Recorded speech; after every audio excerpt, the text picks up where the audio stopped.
कुछ कर्म आपके ऐसे हैं जो कर्म इस जीवन काल के हैं, वो कर्म नष्ट किए बिना आत्म साक्षात्कार प्राप्त होना ही संभव नहीं है।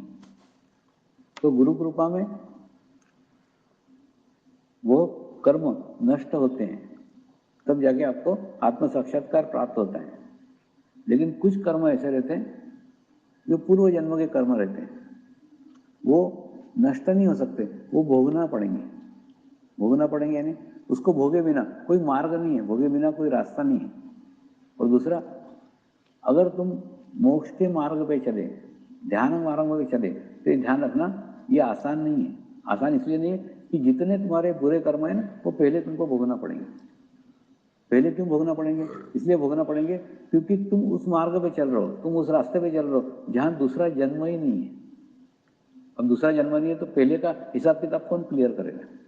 उनको ही क्लियर करना पड़ेगा ना। तो इसलिए तुमको पहले तुम्हारे सब बुरे कर्म भोगना पड़ेंगे, और बुरे कर्म भोगने के बाद में उसके आगे जब बुरे कर्म खत्म हो जाएंगे, फिर सब अच्छा ही अच्छा है। अच्छा है अच्छा है, इसका अर्थ क्या होगा? अब तुम ही पूछो ना, तुमको अगर किसी ने पूछा तुमको तुम्हारे बुरे कर्म जवानी में भोगने के, बुढ़ापे में भोगने के, तो क्या उत्तर दोगे? जवानी में भोगने के। जब तुम सक्षम हो, जब तुम स्ट्रांग हो, तब भोगो। यानी इसका अनुभव क्या आएगा? तुमको हो सकता है ध्यान शुरू करने बाद में, मेडिटेशन शुरू करने बाद में कुछ प्रॉब्लम्स आए, कुछ तकलीफ आए, ये सब तुम्हारे पूर्व जन्म के कर्म है, वो भोग लो। धीरे धीरे धीरे धीरे धीरे धीरे वो नष्ट हो जाएंगे। और उन कर्मों का उपयोग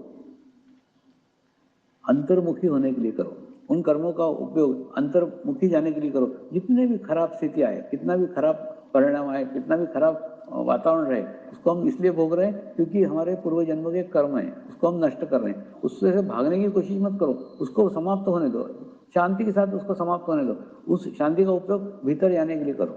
मेरा भी हुआ ना, 45 साल की उम्र तक मैंने भी मेरे कर्म भोगे, तो उसके बाद में लेकिन कहाँ रहा उसको कोई मतलब नहीं था।